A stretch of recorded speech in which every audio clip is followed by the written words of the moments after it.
अस्सलाम वालेकुम, कैसे हैं आप सब। आई होप सब ठीक ठाक होंगे। आज मैं एक और रिक्वेस्टेड रेसिपी लेकर आई हूँ। मेरे से रिक्वेस्ट की गई थी कि प्लीज़ कड़ी पकोड़े सिखा दें।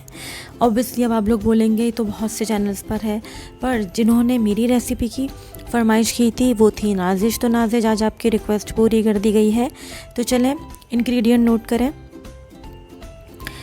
कड़ी पकोड़े बनाने के लिए मैंने लिया है 1 कप बेसन, ठीक है। आधा किलो मैंने दही या आधा ही किलो छाछ लेंगे आप।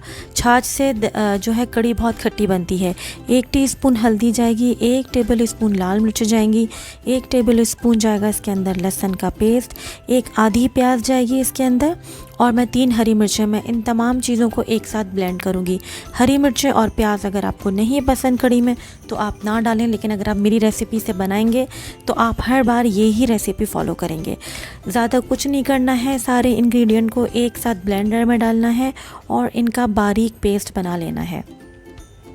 ये काम मैं आपके सामने ही करूँगी। तो चलें, सबसे पहले मैं क्या करती हूँ कि ब्लेंडर लेती हूँ और उसके अंदर सारे इंग्रेडिएंट एक साथ डाल देती हूँ। मैंने दही और छाछ एक साथ यूज़ किया था, इससे कड़ी बहुत ज़बरदस्त और खट्टी सी बनती है, ठीक है। हरी मिर्चें और प्याज अगर नहीं पसंद तो ना डालें। बहुत से लोग इसमें अदरक भी डालते हैं, लेकिन मैंने अदरक नहीं डाली, ठीक है। हर घर की अलग रेसिपी होती है, तो मेरे यहाँ की यही रेसिपी है। हल्दी और लाल मिर्च मैंने डाल दी है। अब मैं इसके अंदर डाल दूँगी बेसन और 2 ग्लास पानी डालकर मैं इसको जो है अच्छे से ब्लेंड कर लूँगी। ब्लेंड करने के बाद मैं इसको जिसमें बना रही हूँ उस पतीली में निकाल लूँगी और इसके अंदर मैं शामिल कर दूँगी कम से कम भी 4 ग्लास या 1 लीटर पानी, ठीक है। नमक मैंने अभी नहीं डाला है। और इसके अंदर मैं आगे चल के डाल दूँगी 1 टीस्पून मेथी दाना। मेथी दाने से बहुत बेहतरीन टेस्ट आता है। अगर आपने अभी तक नहीं ट्राई किया तो मेरे कहने से एक दफ़ा मेथी दाना ट्राई करके देखिएगा। ये टोटली ऑप्शनल है, नहीं पसंद तो नहीं डालें। इसीलिए जब मैं आपको और अपने इंग्रेडिएंट्स दिखा रही थी उसमें मैंने आपको मेथी दाना नहीं दिखाया था। तमाम इंग्रेडिएंट डिस्क्रिप्शन बॉक्स में मेंशन होते हैं, प्लीज़ वहाँ से देख लिया करें। आप लोग मैसेज करके पूछते हैं डिस्क्रिप्शन बॉक्स कहाँ है, तो मेरे टाइटल को क्लिक करेंगे, बॉक्स खुल जाएगा, ठीक है। इसको इतनी देर पकाना है कि इसके ऊपर वो झाग आने लगे। अब ये जब लगेगी आपको कि गाढ़ी होने लगी, आप इसकी हल्की आंच करके कम से कम इसको 1 घंटे के लिए पकाएंगे। मैंने इसमें नमक 1 टीस्पून डाल दिया था। नमक आप अपने टेस्ट के अकॉर्डिंग डालेंगे। ये देखें किस तरीके से ऊपर झाग आ रहा है, आपको चम्मच चलाते रहना है। मैं डोई से बना रही हूँ, कड़ी डोई से ये बनानी चाहिए, ठीक है। अब मैं इसको दम की आंच पर रख दूँगी। सारे झाग नीचे बैठ चुके हैं। देखें 1 घंटा पकाया था मैंने इसको, कितनी अच्छी गाढ़ी सी हो गई है। आप चाहें तो उसको 2 घंटे भी पका सकते हैं, लेकिन 1 घंटे में भी बहुत अच्छी कड़ी तैयार हो जाती है। अब पकोड़े के लिए मैंने क्या किया था, 1.5 कप मैंने बेसन लिया था। उसके अंदर मैं डालूँगी 1 टीस्पून धनिया, 1 टीस्पून जाएगा इसके अंदर सूखा जो है पुदीना, आधी प्याज ली थी, लहसुन और हरी मिर्चें हैं ये चॉप की हुई, आधा टीस्पून मैंने इस पर अनारदाना डाला है, 1 टीस्पून ज़ीरा डाला है। लाल मिर्च और नमक आपके टेस्ट के हिसाब से जाएगा। कसूरी मेथी आधी टीस्पून जाएगी, 1 चुटकी मीठा सोडा जाएगा, 2 टेबल स्पून हरा धनिया जाएगा।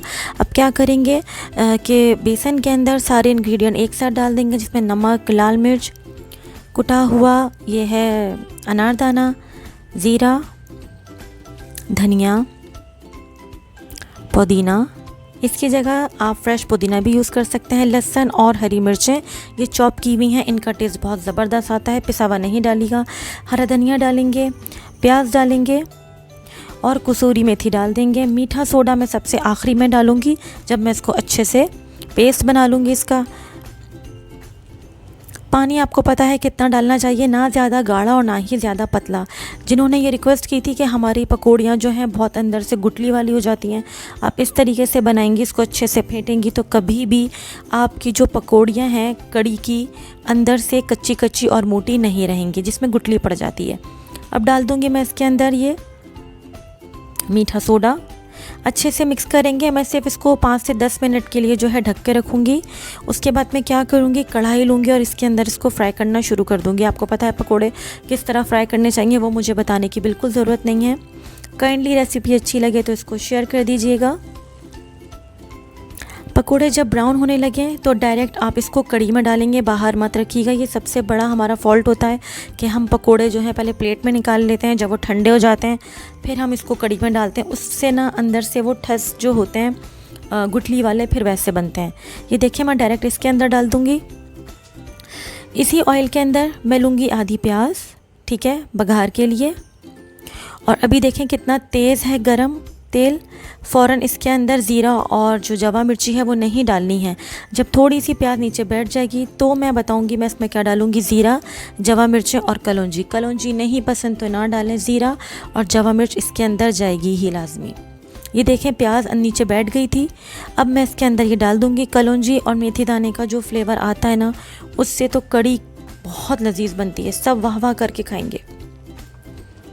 ये था हमारे पास कड़ी पत्ता, मेरे पास सूखा था, अगर फ्रेश मिल जाए तो क्या ही बात है। इसको अच्छे से इसके अंदर फ्राई करेंगे और जब देखेंगे कि हमारा बघार फ्राई हो चुका है, ब्राउन हो चुका है, तब हम इसको कड़ी के ऊपर डाल देंगे। मज़ेदार सी हमारी कड़ी रेडी हो जाएगी। मैं इसको आपको फिर थोड़ी देर में डिश आउट करके दिखाऊंगी। यकीन जाने बहुत लजीज बनी थी। एक दफ़ा मेरे कहने से मेरी रेसिपी से ज़रूर ट्राई कीजिएगा। मैं तमाम सब्सक्राइबर की रिक्वेस्ट जो है आराम से पूरी करूंगी। एक दिन में मैं बहुत सारी रेसिपीज़ रिकॉर्ड नहीं कर सकती। आप तमाम की जो रिक्वेस्ट है वो मेरे पास नोट डाउन हो चुकी है। आपको ज़रूर ट्राई करनी है मेरी रेसिपी और मुझे बताना है कि आपको ये रेसिपी मेरी कैसी लगी। इससे मैंने हरा धनिया डाल दिया था। अगर आपको पसंद है इसके ऊपर चाट मसाला तो वो आप इस पर ज़रूर डालें, बहुत मज़े की लगती है। इसको बॉयल राइस के साथ खाएँ, बहुत अच्छी लगेगी। इसके साथ आप बॉयल राइस ज़रूर रखिएगा। मैंने नहीं बनाए थे, मैंने बहुत जाके बाद में बनाए थे। और अभी मैं आपको बता दूं कि इसके अंदर बिल्कुल भी किसी किस्म के पकोड़े में गुठली नहीं बनी है। कड़ी को जितना मैंने गाढ़ा रखा है उतना ही रखिएगा, इससे ज़्यादा करेंगे तो ठंडी होकर वो और गाढ़ी हो जाएगी। ये देखें कितनी ईजीली आराम से इसका ये पकोड़ा जो है टूट गया है, कितना अच्छा सा सॉफ्ट सा बना है और बहुत टेस्टी बनी थी कड़ी। ज़रूर ट्राई कीजिएगा और मुझे फ़ीडबैक दीजिएगा और बताइएगा ये एक रेसिपी आपको मेरी, अगर आपने ट्राई की थी तो कैसी लगी। अगली रेसिपी तक के लिए सबा फुरकान को इजाज़त दीजिए। दुआ में याद रखिएगा। टेक केयर, अल्लाह हाफ़िज़।